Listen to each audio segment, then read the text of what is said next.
Vamos lá, bom dia, sejam bem-vindos ao meu canal. Meu negócio é bike, meu nome é Sérgio Costa. É um prazer estar aqui falando para vocês, donos de loja de bicicleta. Nosso canal fala sobre isso, sobre loja de bicicleta, sobre o negócio de bicicleta, sobre o ramo de bicicleta. A gente tem um canal no Instagram também, onde a gente já fala muito sobre várias ideias, várias coisas voltadas para a parte de gestão, para a parte de vendas. Depois você confere lá, vou deixar aqui na descrição do vídeo o nosso link para você acessar direto ao nosso canal. Antes de mais nada, eu te peço que se inscreva aqui no canal. Tem poucas pessoas se inscrevendo, a gente vê as pessoas visualizando, mas ainda não se inscreveu. E você que é dono de loja de bicicleta, aqui nós vamos trazer, pode ter certeza, muito conteúdo de valor para vocês, para ajudar vocês na gestão, ajudar vocês na parte de vendas também. Então faça isso, se inscreva o quanto antes para você não perder nada, tá? E hoje aqui no vídeo a gente vai falar sobre diferencial. O que é diferencial? Sobre o que eu quero dizer nesse vídeo. Diferencial, você já deve ter ouvido falar sobre quando a pessoa, a loja, tem alguma coisa que traz uma percepção do público um pouco mais para ele escolher o seu negócio ou o seu produto. Qual que é o diferencial? O que se diferencia dos demais concorrentes daquele produto, daquela loja? O que ela se destaca mais? E se esse diferencial traz um valor, traz uma percepção que vale a pena você escolher aquela loja ou aquele produto. Então, qual é o seu diferencial perante a sua concorrência? O que você traz que o seu cliente prefere escolher você ao invés de escolher o seu concorrente, tá? E eu falo sobre, eu tenho hoje uma loja física, né, que na verdade eu assumi ela do meu pai. Meu pai tem essa loja desde que eu tinha 5 anos de idade, então a gente já vai para mais de 30 anos, né, de loja. Então é muito tempo que meu pai já tem esse negócio, numa cidade pequena, e eu assumi ela da pandemia para cá. Né, foi depois da pandemia, então eu não peguei aquele boom da pandemia, não, igual muitas lojas de bicicleta pegaram. Eu vi meu pai realmente já aproveitando um pouco, mas eu não peguei. Eu peguei foi depois a ressaca da pandemia, né? Todo esse problema que o pessoal teve depois da pandemia, das pessoas saindo do meio do ciclismo. E aí começou a ter muita bicicleta disponível no mercado que as pessoas compraram para andar na época da pandemia e depois teve que vender. E isso atrapalhou um pouco o nosso comércio como um todo, né?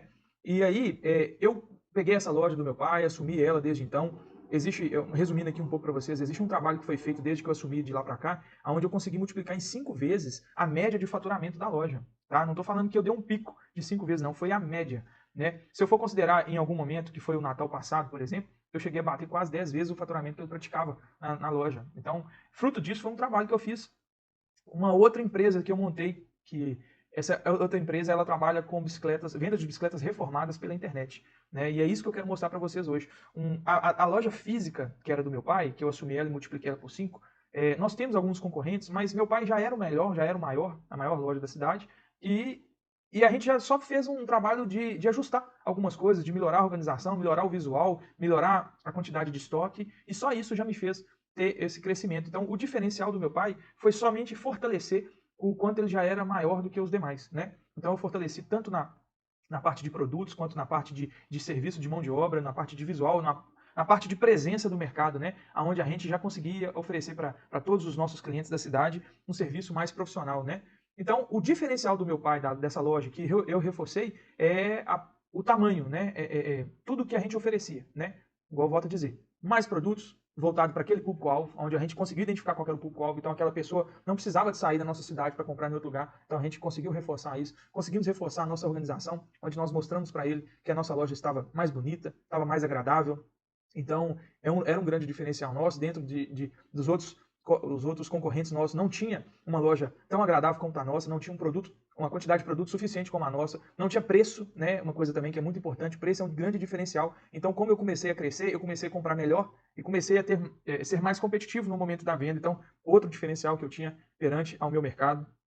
E mais organizada. Instagram também era uma coisa que o pessoal não trabalhava tanto, e nós reforçamos ainda mais. Já tinha o Instagram, mas reforçamos ainda mais. Fizemos um logo legal, melhoramos o nome, colocamos uniforme também, começamos a controlar melhor a parte financeira. Enfim, o diferencial da loja do meu pai não era uma coisa, era só a gente melhorar tudo que já era melhor dentro do nosso mercado. O diferencial sempre é você se diferenciar dos seus concorrentes. E diante dos nossos concorrentes, eu só precisava reforçar ainda mais toda essa base, tudo isso que a gente já era notadamente melhor do que os demais. Tá? Agora eu queria falar sobre essa outra empresa que a gente vendia bicicletas reformadas na internet. Né? Eu montei essa empresa, eu já tinha isso na minha cabeça, onde eu consegui entender que se eu pegasse algumas bicicletas, que inclusive a loja do meu pai já tinha várias delas, né, que estava lá no fundo do estoque, aonde a gente conseguia ligar para o cliente. Algumas já eram do meu pai, que ele foi comprando ali, e outras que não eram, que eu já vi que a pessoa já tinha desistido de arrumar ela. Eu ligava para o cliente, falava, fulano, sua bicicleta está aqui, deixa eu te perguntar, você não quer vender ela não? E 100%, não vou falar, 100% das pessoas dessas bicicletas que já estavam há mais de um ano, mais de 2 anos lá parada, eles queriam vender. E aí que está a grande sacada. Você pode oferecer um preço muito simbólico. E por que isso é uma grande sacada? Porque para uma bicicleta reformada valer a pena de você trabalhar ela e revender, você precisa comprar ela muito barato. Aí eu já falei sobre isso aqui, que normalmente a gente não ganha dinheiro na venda, né? A venda é mais um mecanismo dentro de todas essas engrenagens que a gente tem dentro da loja. A venda é um mecanismo que realmente coloca dinheiro para dentro. Mas você ganha dinheiro na boa administração financeira, numa compra bem feita, enfim, né? Não é sobre isso. Mas a questão toda que eu quero dizer é que pelo fato de eu ter comprado essa bicicleta num preço muito barato, barato quanto? Só para vocês saberem, eu trabalho com bicicletas infantis. Eu esqueci desse detalhe, infantis. Então, eu pegava a aro 16, aro 20 e eventualmente alguma aro 24. Eu pagava era R$ 50, R$ 40, R$ 30 nessas bicicletas. A pessoa, ela não iria arrumar ela, né? Então, para ela arrumar, ela teria que gastar. E aí, você oferece esse dinheiro, você passa a ser dono dela por um valor muito simbólico. Para a pessoa que está vendendo, faz sentido. Poxa, eu tô lá com a bicicleta parada, do nada eu recebo uma ligação, né? E o cara quer comprar aquela bicicletinha de 30, R$ 50, por exemplo, eu vou vender, cara. Eu não vou fazer nada com a bicicleta mesmo, e eu não vou precisar mais pagar ele com o conserto da bicicleta. E aí eu vou lá, compro essa bicicleta de 30, R$ 50 e faço uma pequena reforma. Eu fazia antes uma reforma um pouco mais profunda, onde eu desmontava, pintava a bicicleta para depois tentar vender. Mas eu percebi que o trabalho que dava para eu pintar ela, ao ponto dela ficar agradável para realmente conseguir vender, não valia a pena. Era muita mão de obra que a gente tinha, mesmo a gente conseguia montar um processo muito bem feito. Então eu comecei a escolher algumas bicicletas que estavam no aspecto, principalmente de pintura, um pouco melhor. Onde eu pegava ela, lavava tudo e reformava e trocava cilim, punho, manete, cabo de aço, são coisas que não impactam no preço dela, né? Se eu comprei ela de R$ 50, eu gastava no máximo mais R$ 50. Vou falar aqui de uma A16, por exemplo. Gastava no máximo mais R$ 50 de peças ali que eu precisava, né? Eu nem tô falando de custo, não. Se eu for falar de custo, é muito menos que isso. Eu falo de preço de vendas, né? Se eu pegasse o preço de venda dessas peças, dava R$ 50 no máximo, tá? Do que eu gastava. O mais caro seria ali, talvez era um pneu, quando era necessário e tal, esse tipo de coisa. Mas tirando isso, eu já deixava a bicicleta bem limpa, bem bonitinha. Eu mandava fazer uns adesivos que ele fosse maior, de forma que ele cobrisse a parte de cima dos canos, tanto de cima quanto de baixo. Ali você também já tampava algum tipo de dano que poderia ter na pintura. Então, visualmente, a bicicleta ficava agradável. Dava para você perceber claramente que era uma bicicleta usada, mas visualmente ficava muito agradável. E eu reuni ali umas 10 bicicletas mais ou menos, que eu já tinha feito isso, entre a 16 e a aro 20, a aro 24. E quando eu reuni essas 10, eu montei um Instagram específico para esse ramo, onde eu fiz um nome legal, eu mandei fazer um logo legal e a pegada mais infantil mesmo. E reuni essas 10 bicicletas, fazia uma postagem mostrando essas 10 bicicletas, né? Fazendo uma foto de cada uma, um vídeo de cada uma, e fazia um impulsionamento lá no Instagram, né? Existe o tráfego pago hoje que o pessoal faz, mas eu fazia um impulsionamento simples. E aí que tá. Eu identificava quem era a pessoa, eu consegui identificar quem é o tipo de cliente que comprava essas bicicletas. E eu identifiquei que eram mulheres de 25 a 45 anos, baixa renda, onde dependia do dinheiro do marido, porque ela era dona de casa, mas queria comprar algum presente para o filho, né? Queria dar para ele uma bicicleta, por exemplo, que é um presente muito bom para dar para qualquer criança. Qualquer criança fica muito satisfeita de ganhar a bicicleta. Então ela queria proporcionar esse presente, seja no Dia das Crianças, seja no Natal. Isso é um ponto importante também, é bom eu relembrar sobre isso. Eu fazia esse trabalho mais no Dia das Crianças e no Natal. Você pode fazer isso durante o ano inteiro, mas como eu tinha toda uma rotina dentro da minha loja, eu só focava um pouco mais no Dia das Crianças e Natal. E aí ela queria dar esse presente para a criança, mas como a gente sabe que uma criança ali de 5, 6, 7 anos, até 10 anos, por exemplo, que pega essas bicicletas, são crianças que crescem muito rápido. Então, se ela iria comprar uma bicicleta 16, a criança tinha 5 anos, por exemplo, ela sabia que quando tivesse 7, 6, 7, já não andaria mais naquela bicicleta. Então, com rapidez, ela iria perder aquela bicicleta. Então, ela já tem uma baixa renda, já não tem condição de comprar hoje uma bicicleta nova, que hoje uma A16 hoje está mais de R$ 600, né? Talvez até mais, dependendo do modelo que você for comprar. Então, para ela gastar R$ 600 para daqui 1 ano, 2 anos, por exemplo, ele perder a bicicleta, fazia sentido dentro da cabeça dela que ela poderia comprar aquela bicicleta, a 16 que eu vendia. E pelo qual preço que eu vendia? Eu vendia ela de 290, eu vendo, né? De 290 uma A16 reformada. E se você considerar que eu gastei, eu não vou considerar a mão de obra aqui não, mas é muito importante a gente considerar também, mas eu vou considerar, talvez que a gente gastasse umas 4 horas para fazer esse trabalho aí dessa bicicleta, né? Considerando, aí você tem que ver o custo da sua mão de obra. Então, o que eu gastava entre comprar peças e mão de obra, vamos supor, 100, R$ 150, por exemplo. Eu vendia ela o dobro do preço, né? 290. E aí eu colocava esses R$ 150, 100% do que eu investi, eu ganhava em cima daquela bicicleta. Então, se eu tivesse que... Aí, outra pegada que eu tenho que prestar atenção aqui, que é bom a gente falar, eu sou muito próximo de uma loja, de uma cidade de 300 mil habitantes, e eu focava nessa cidade. O meu direcionamento, do meu impulsionamento era para essa persona, para essa pessoa de 45 anos, de 25 a 45, e dessa região, que seria a cidade de 300 mil habitantes. E se porventura ela quisesse que eu entregasse a bicicleta, eu cobrava, além do preço da bicicleta, eu cobrava um frete, para eu também não ficar também sem ganhar em cima do frete também. Eu não fazia frete grátis. Então, não corria esse risco de, na hora que eu fosse entregar, eu não ganhar em cima também da entrega, tá? Então eu fazia isso, ganhava 100% em cima da bicicleta, sem considerar a parte do frete. E o que eu identifiquei é que o meu diferencial dentro dessa empresa era exatamente o que eu falei para vocês aqui. Era a percepção da mãe de conseguir proporcionar ao filho um presente que ela queria dar, sem gastar muito, sem ela precisar de desembolsar uma grana grande, né, muito alta, e você consegue proporcionar para ela praticamente a mesma satisfação do filho do que ele ganharia numa bicicleta nova, né? É óbvio que tem que ser realmente uma família um pouco mais humilde mesmo, né, dentro desse público. Mas não é esse o caso. O que eu quero te mostrar é que eu identifiquei o que fazia sentido na cabeça da mãe para ela comprar essa bicicleta na minha mão. E esse era o meu diferencial, né? O seu diferencial, eu estou falando de uma coisa muito básica, praticamente nenhum de vocês vão querer fazer esse trabalho.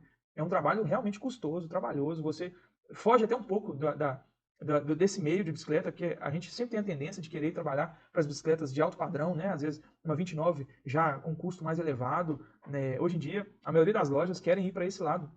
E eu fui pro lado contrário, eu fui pro lado de reaproveitar, de você pegar toda a sucata que tinha dentro da loja e fazer dinheiro com aquilo.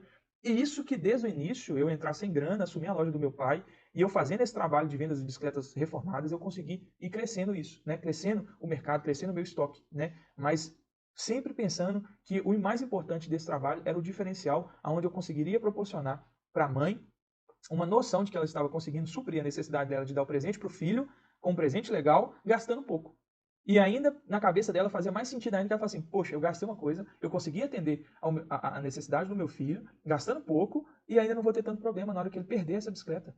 Porque eu não vou ter gastado muito. O ruim é quando você gasta muito dinheiro e daqui a pouco a coisa você para de usar, porque não tem, seu filho já cresceu e ele já não consegue andar nela mais. Esse era o meu diferencial. Era assim que eu trabalhava. Eu trabalho, na verdade. Até hoje eu faço esse trabalho. Está chegando o dia das crianças, já tem algumas bicicletas lá que eu já vou fazer esse trabalho. E foi assim que eu consegui multiplicar meu estoque, foi assim que eu consegui multiplicar o meu faturamento. E assim que eu até vislumbro melhorar um pouco mais o meu faturamento, né? Talvez eu tenha umas outras intempéries de você conseguir trabalhar com isso, de algumas dificuldades que você tem, que é sobre você achar quantidade de bicicleta suficiente para você comprar, se você crescer esse mercado. Então, por isso que era até um dos motivos que eu trabalhava só Dia das Crianças e Natal, é porque durante o ano eu ia reunindo essas bicicletas no meu estoque, pagando bem baratinho, sem impactar uma compra muito profunda, e aí na hora que eu chegava nesse final de ano, eu já estava com a quantidade de bicicleta que supriria toda a minha demanda que eu teria nesse período, que é exatamente o período que mais faz sentido para a mãe gastar. Tá? Então, o que eu peço para você é para você identificar o seu diferencial, você analisar qual o diferencial da sua loja, aonde que você realmente é diferente do seu concorrente, o que faz o cliente sair de onde ele está e ir até você. É o seu relacionamento, é você estar realmente todo dia nas trilhas, no estradão com as pessoas e você sendo muito solícito a eles sobre qualquer dificuldade, dúvida que eles tiveram. É você realmente sempre estar organizando um passeio. É você estar montando um grupo de WhatsApp onde você consegue organizar toda essa turma e consegue fazer com que eles sempre estão ali empolgados para pedalar. O seu diferencial é preço, onde você consegue proporcionar os mesmos produtos que os demais concorrentes, mas um preço melhor. Se você for enxuto, se você comprar melhor, você consegue proporcionar isso. É o caminho mais difícil, mas é o mais garantido. É um diferencial que, se você conseguir baixar o preço do seu produto, é um dos mais garantidos. É o que você talvez vai garantir mais que o cliente vá até você comprar. Mas é o mais difícil de você conseguir. Principalmente quando quando o seu concorrente é maior do que você, é difícil você conseguir passar ele no sentido de compra, no sentido de você proporcionar ser mais competitivo.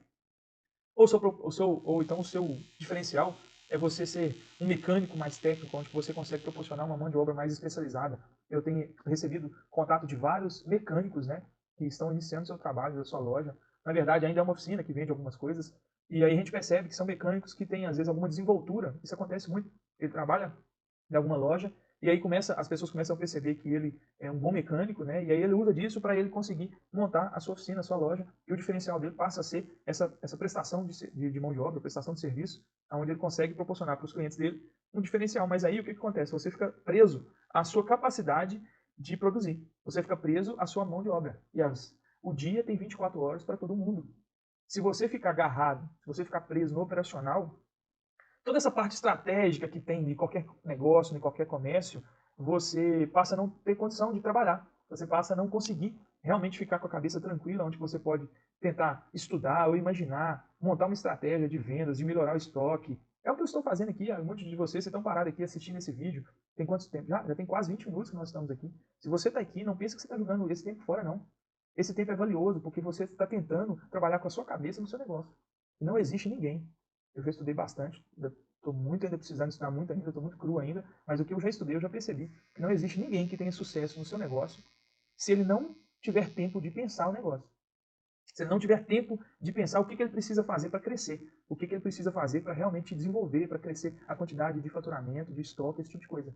No dia a dia, se você ficar afundado no serviço, na mecânica, o tempo todo sujando a mão de graxa ali, possivelmente você vai ficar estagnado nesse mesmo patamar que você está. Você não vai conseguir dar um passo adiante, porque você não vai ter tempo para perceber as oportunidades que estão disponíveis para você. Tá? Então, se eu estou falando aqui para vocês, muitos vão passar por aqui e vai achar que não agrega em nada, mas tem pessoas que pode ser que só o que eu estou passando aqui já é de grande valor e pode impactar de alguma maneira o seu pensamento em algum momento. Tá?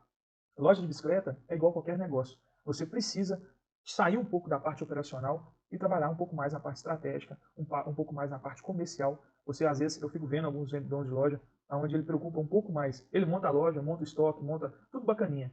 Mas ao invés de estar na frente, ali, sendo a cara do negócio, onde coloca a cara dele no Instagram para fazer um vídeo, onde ele coloca a cara dele para fazer uma negociação de uma bicicleta, às vezes até de um valor um pouco mais expressivo, ele está lá atrás. Ele está lixando o quadro, ele está desempenhando uma roda. Não é que isso é errado. É só porque a parte mais importante você está terceirizando. Você está terceirizando onde coloca dinheiro no seu bolso.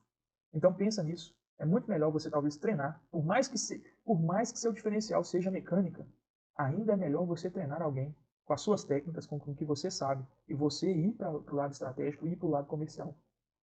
É assim que vai fazer você ganhar dinheiro, é assim que você vai conseguir realmente crescer o seu negócio, tá? Já estamos finalizando aqui, estamos 20 e poucos minutos.